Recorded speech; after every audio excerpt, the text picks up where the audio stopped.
I am a communication and studio art double major. So I'm a double public health and Spanish major, and I have a double ethnic studies and biology double minor. My major is comm, and within comm my thesis is in filmmaking, and then I'm an OMIS minor. I am a business management major in the Levy School of Business, and I have a secondary major in theater arts with a dance emphasis. I am a very musical person, and if I listen to songs that I really like, then I'll get distracted and start like singing along. So I use classical music to kind of drain out white noise that's surrounding me, and it allows me to focus a lot more. I generally need to be writing at like a stable chair with like 4 legs and a table. For some reason, working on like different types of chairs or like sitting in my bed makes me a lot more unproductive, and I tend to get distracted a lot more. I do like to go to the library if I can, because I think that being surrounded by other people who are focused on their schoolwork helps me stay concentrated too, and it makes me a lot more productive in my process. But the process itself is I really like to dive deep into research first, and then I will create a detailed outline that will help me guide whatever I'm writing about, and then I create a draft based on the outline. And I love to edit a lot, so I will generally have numerous drafts that have various changes and different ideas as the drafts evolve. Usually I do kind of have a ritual I'm trying to think about now. So warm drink, ideally, trying to switch more towards tea instead of coffee to be a little more relaxed. But definitely kind of soft music in the background. I can't do any work without music, to be honest. But yeah, I usually just kind of start with my question or whatever I'm trying to tackle, and then once I have that, I kind of just try to break it down from there and see what important pieces I can include that'll support that argument or that research question that I'm trying to answer. I start by doing whenever I'm writing a paper, I usually try to get like all of the resources first, and I like read what I need to read and kind of formulate, not like an outline, but more just like pages of notes.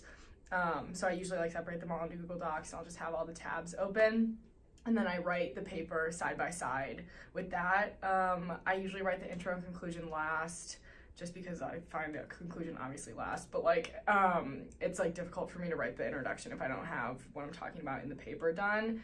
So I usually save that for later, and I don't know, I try to write, unless it's like an extremely long paper, I try to write it all in one go, and then I like shut it down, and then I come back the next day and I'll like revise it and look over it.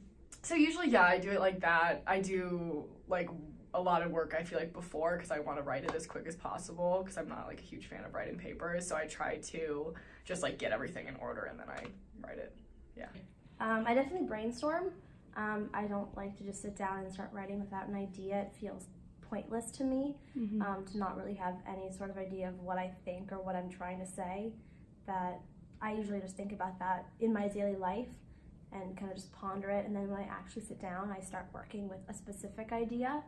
I definitely outline. I was raised to make a very thorough outline and then just keep expanding it until I have my full-length paper, make multiple drafts. If I'm really feeling fancy, I'll print it out and edit and highlight and make handwritten edits. But I would be too nervous to just write it in one go. I do sit down multiple occasions. I'll kind of do the outline one day, a couple of days later, pull it out into a full essay, and then the next day I'll edit and kind of finish it up. So I do have multiple sittings. I take time with it, try to get started early to allow for that whole process. But yeah, I'm a very structured writer in a way. I actually have a job right now as a graphic design intern at a company, and a lot of the times when I get projects, I make little to-do lists based on whatever the project needs, because I'm always making visual assets for whatever the project is. So like I said, with creating numerous drafts of writing, and I liking to edit my writing work a lot, I do the same thing with my visual work, whether it's at my internship or in my studio art classes. I tend to contemplate what it is that I'm looking at a lot and think about how the viewer is going to perceive my work.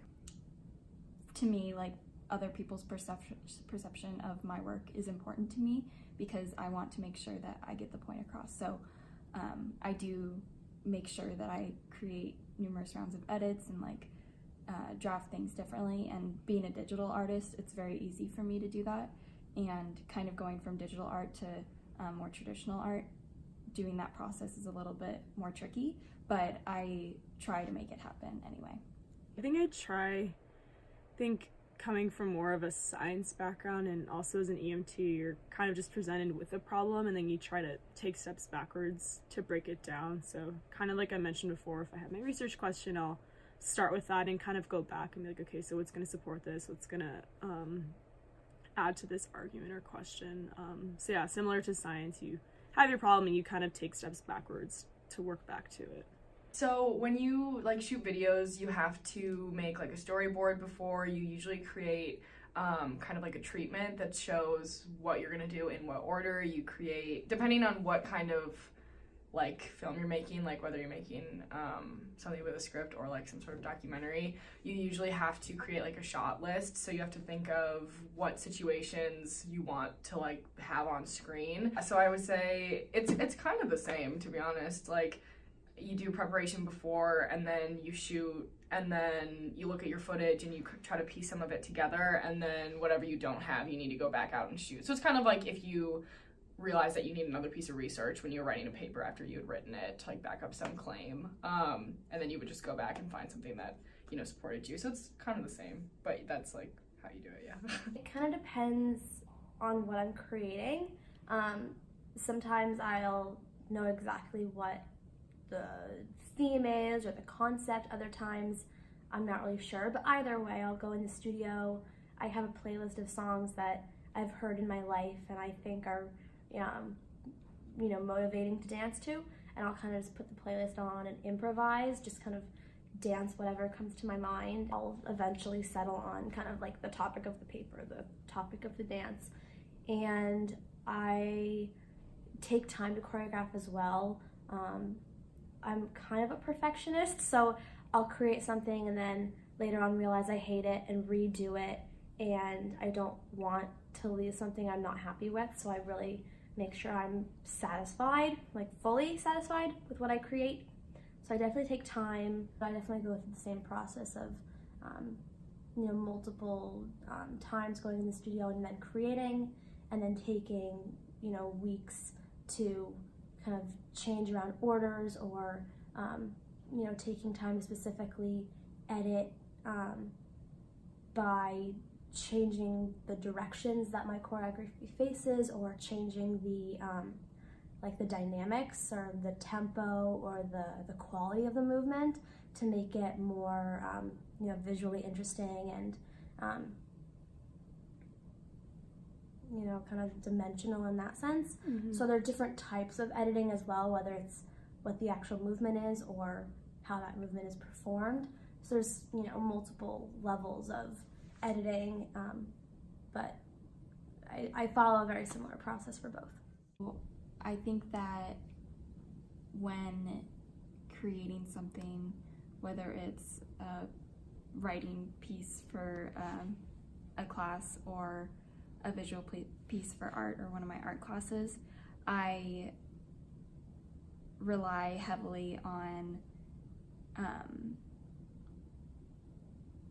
my ideas, and I think that I could have a piece where it has absolutely no typography or any kind of a visual piece that has no typography, but it's solely based on my ideas that came from words that I wrote down, and because I was able to keep track of the words that I wrote down, that then transformed into like visual components of my piece, it combines the process, even though like on the surface level there is no writing on the piece, but it's all coming from words. I think it gives me a lot more access to different resources. Usually when I'm writing a paper, I have probably 20 tabs open, and even if I don't pull from all those sources, I'm kind of getting different ideas from different mediums, whether that's scholarly papers or blogs or images or kind of whatever medium. I'm just kind of taking and pulling from each of those. They try to stick to the more scholarly academic things that I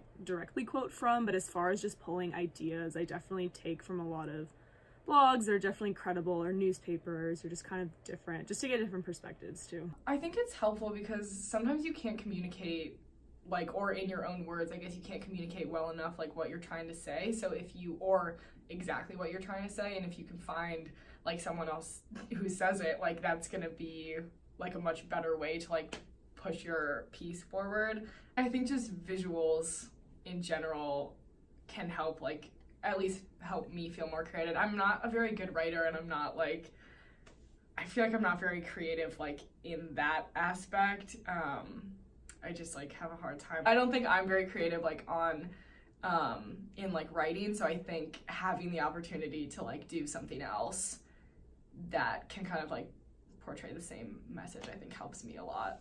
I definitely think in kind of areas where it's more opinion or personal experience, definitely, because, you know, I remember taking tests where if you're an audible learner or a visual learner or kinesthetic, like I'm very kinesthetic, I need to move and actually try it, otherwise I'm not going to really know as well until I experience something. So I can see that based on kind of personality traits, more students might just learn better by having that opportunity to create products in a way that actually clicks with them. And I think it would encourage diverse thinking, and I can see the benefit. I think so. I think that people obviously have different preferences for how they like to express themselves, and sometimes there are ways other than writing an essay to express your thoughts and ideas and analyses of certain topics. So there have been classes that I've taken here that have allowed for that choice to be made, and people have made different choices because of those different preferences, and I think it would be cool if that were more a widespread policy.